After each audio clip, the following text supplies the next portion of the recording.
하나님 말씀 시편 46편 1절에서 3절 말씀 같이 봉독하겠습니다.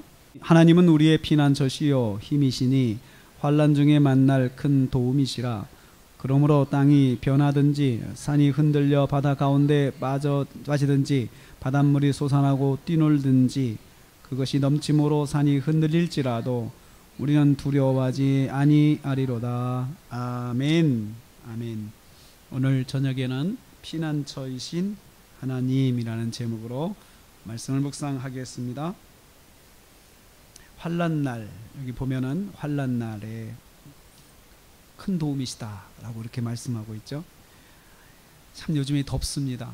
더울 때는 감당할 수 없이 더워서 이 더위를 이젠 재난으로 선포해야 한다는 이제 그런 목소리가 많죠. 그래서 이제 더위도 재난입니다 라고 그렇게들 이야기를 합니다. 재난은 사실 피해야 되죠. 피해야 되는 것이고 있으면 또 여러 가지 상처를 받게 되는데, 더위에도 사실 사람들이 시원한 곳을 찾아서 떠납니다. 피서라고 이야기를 하죠. 환난을 만나면 어떨까요? 환난을 만났을 때도 환난 중에 피난처, 피할 곳이 있다면 열이면 열명 다 피하고 싶을 것입니다. 그런데 시편 기자는 오늘 이 말씀에서 하나님이 우리의 피난처가 되신다라고 그렇게 말씀하고 있습니다. 어려울 때, 환난과 고난이 있을 때 피할 곳은 하나님이시다라고 하죠. 피난처라는 말과 동의어로 힘, 도움, 이 세 단어가 동의어로 사용되고 있어요. 피난처가 된다고 하는 것은 거기서 힘을 얻는다는 뜻이고 거기서 도움을 얻는다는 뜻과 같은 말입니다. 그런데 이 시편 46편의 이 말씀을 언제 보통 유대인들이 이 말씀을 읊었고 언제 많이 사용을 했느냐, 애용을 했느냐라고 이렇게 보면 성전에 올라갈 때, 예루살렘 성전에 올라가면서 이 찬송을 이렇게 낭독하면서 그렇게 올라갔다고 해요. 특별히 성가대인 고라자손이 성전으로 올라갈 때마다 그들은 거기서 이 찬송을 하면서 올라갔다고 해요. 그러니까 이 찬송을 하면서 올라갈 때 그들이 오늘날로 말하면 교회를 가면서 내가 피난처로 간다. 내가 피난처로 간다. 내가 힘을 주시는, 힘을 얻는 곳으로 간다. 내가 도움을 받는 곳으로 간다. 이렇게 고백하면서 교회를 간 것이죠. 성전에 이제 올라간 것이죠. 그러니 그 사람들의 마음속에 처음부터 출발할 때부터 그런 기대감이 있는 거죠. 하나님께서 이번에 나에게 어떤 힘을 주실까? 어느 정도 힘을 주실까? 하나님께서 나에게 이번에 어떤 도움을 주실까? 그곳에 가면 반드시 하나님께서 우리의 피난처가 되어주셔서 힘을 더해주시고 도움을 더해주실 텐데 어떤 도움이 있을까? 아예 처음부터 기대를 하고 그렇게 올라갔습니다. 그런데 이 사람들이 만난 상황을 가만히 보면 2절에 땅이 변하고 산이 흔들리고 바다 가운데 움푹 쑥 들어가고 또 바닷물이 솟아나고 바다가 난리가 나는 거죠. 바다 자체가 들어갔다 나갔다. 그러면 여러분 우리가 전문적으로는 해일이, 이 정도면 해일이 일어나잖아요. 바닷속에서 지각변동이 일어나가지고 바닷물이 들어갔다 나왔다 하면은 그 영향으로 해일이 일어나게 되는 거죠. 그래서 육지까지 영향이 오게 되는데, 바다가 솟아나고 뛰노는 것은 사실은 우리는 모릅니다. 그렇죠. 그 장면을 볼 수는 없어요. 그 결과로 해일이 몰려오는 것을 지금은 과학적으로 위성을 통하여서 관측을 해서 경보를 줍니다만은, 사실 다윗이 있었던 당시, 그 당시 우리도 100년 전만 해도, 아니 50년 전만 해도 해일이 일어나는 것은 그냥 당연하게 그냥 여름에 해일이 날 것이다 라고 생각을 하고 해일을 받아들였지, 이것을 경보한다든지 대비한다든지 그러한 전문적인 지식을 가진 적은 얼마 안 됩니다. 보이지 않는 위험이 바로 바다의 위험입니다. 엄청난 위험인데 그 위험을 우리가 전혀 감지하지 못하는 것이에요. 인생은 사실 그런 위험이 있죠. 그런 위험 속에 살게 됩니다. 또 땅이 변하고 산이 흔들린다고 하는데, 땅이 변하고 산이 지각 변동, 산이 흔들린다, 산이 흔들린다.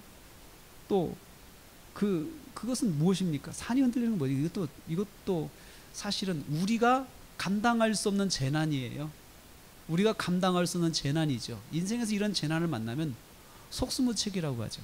손을 쓸 수가 없어요. 손을 쓸 수가 없어요. 이러한 환란이 있고, 산이 흔들린다. 그것이 넘침으로. 산이 넘치며 흔들리는 게 뭘까요? 산이 그냥 넘치면서 흘러가는 게 상상해 볼 수 있어요. 요즘에 화산 폭발하면 산이 넘치잖아요. 넘쳐서 흘러가잖아요. 그러면서 막 흔들리고 지진이 나잖아요. 다 도망가죠. 도망가도 대책이 없습니다. 엄청난 환란이 닥쳐왔을 때 내가 정말 내 지식과 내 힘과 내 상식으로 감당할 수 없는 어려움이 왔을 때 우리가 어떻게 해야 할까요? 하나님이 우리의 피난처가 되시니 하나님께 나가야 된다는 거죠. 그것이 제일 좋은 방법이고 그것이 정답입니다. 하나님께 나가는 거예요. 아니, 다른 피난처가 있다고 하면 또 가겠죠. 갈 수 있겠죠.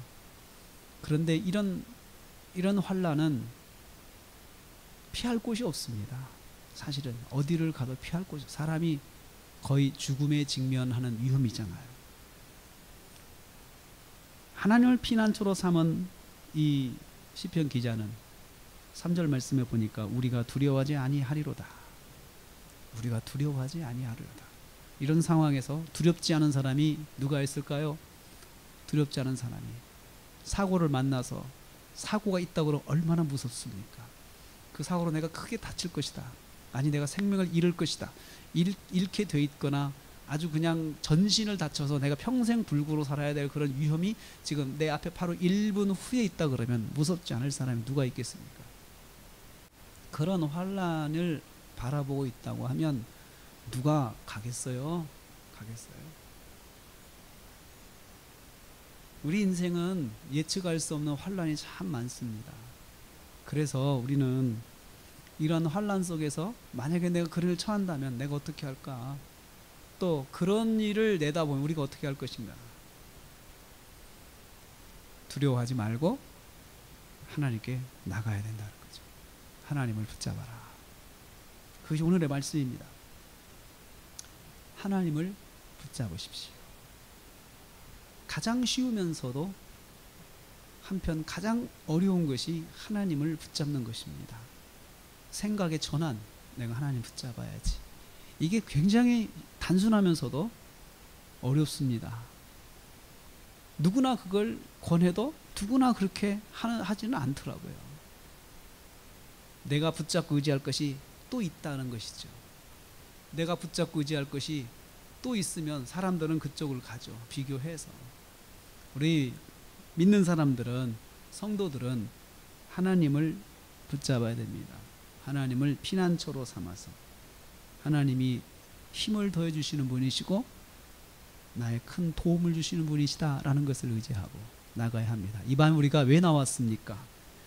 우리가 하나님을 피난처로 삼아서 이 밤에 나왔습니다. 주님께서 우리에게 힘을 주시고 우리에게 도움을 주시기를 구하러 나왔습니다. 구할 때 두려워하지 마십시오. 두려움은 의심을 말합니다.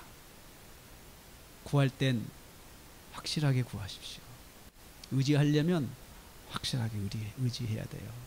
그래야 하나님의 은혜를 입습니다. 이 밤에 피난처 되신 우리 하나님 고백하고 하나님께 의지하고 하나님의 은혜를 입는 밤이 되시기를 주님의 이름으로 축복합니다.